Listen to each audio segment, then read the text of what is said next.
Hello everyone, welcome to my Halloween tale. This is a story that I wrote in high school. It is called Terrid J. Howzan. Early 1800s, many people were put in asylums and went through horrific treatment.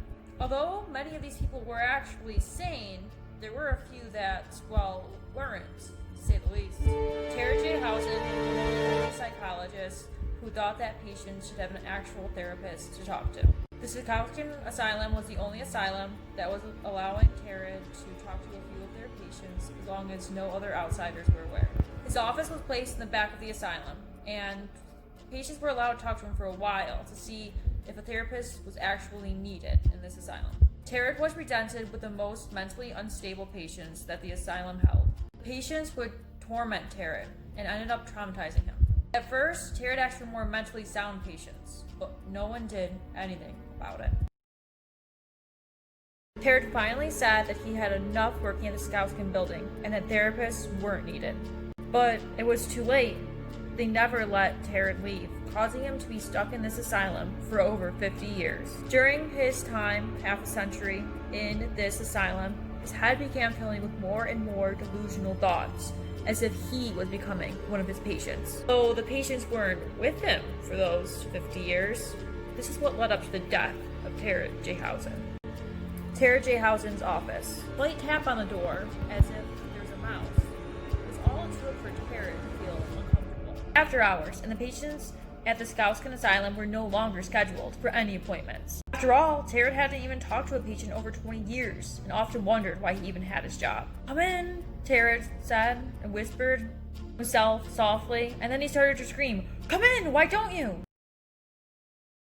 Just like that, there was a man standing right in front of him with white hair and skin that looked like there's earthworms burrowing through it. "From Sakowskin," mumbled Terrid. "All the patients left here years ago." "How'd they leave?" said this man. "How'd they leave, Mr. Terrible? Oops, I meant Terrid." "Don't shoot me," he said, tilting his head up and down till he looked dizzy. "Someone did it," said Terrid, started to get a raw, sombering feeling about the man sitting in front of him. "They did?" said the man in front of him, and then tilted his head back, started snoring like a pig. He added, "I think I know who killed them," looking around as if he was being watched. A teary-eyed Terrid trembled. "Who killed my patients? My patients! This is just a game after all, Mr. Terrid." Darting his eyes left to right, letting out a little smirk. Terrid's eyes stopped darting one way to the other. They began to fixate on the outer back wall behind Terrid's desk. The aroma of rotten flesh then filled the room, a scent that Dr. Terrid was all too familiar with. "That's why this area stinks," said Terrid, looking at the door which filled 1/4 of the wall space. "Hiding! Patients don't play hide-and-go-seek anymore," he growled.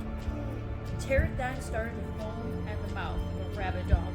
"Free them," he said. "Free them or else." The man got up out of Terrid's view and took out a rusty old key that belonged to the door. Terrid's stomach felt like it fell into a grimy black hole. A black hole that took the life out of people and left their bodies rotting there, floating around forever.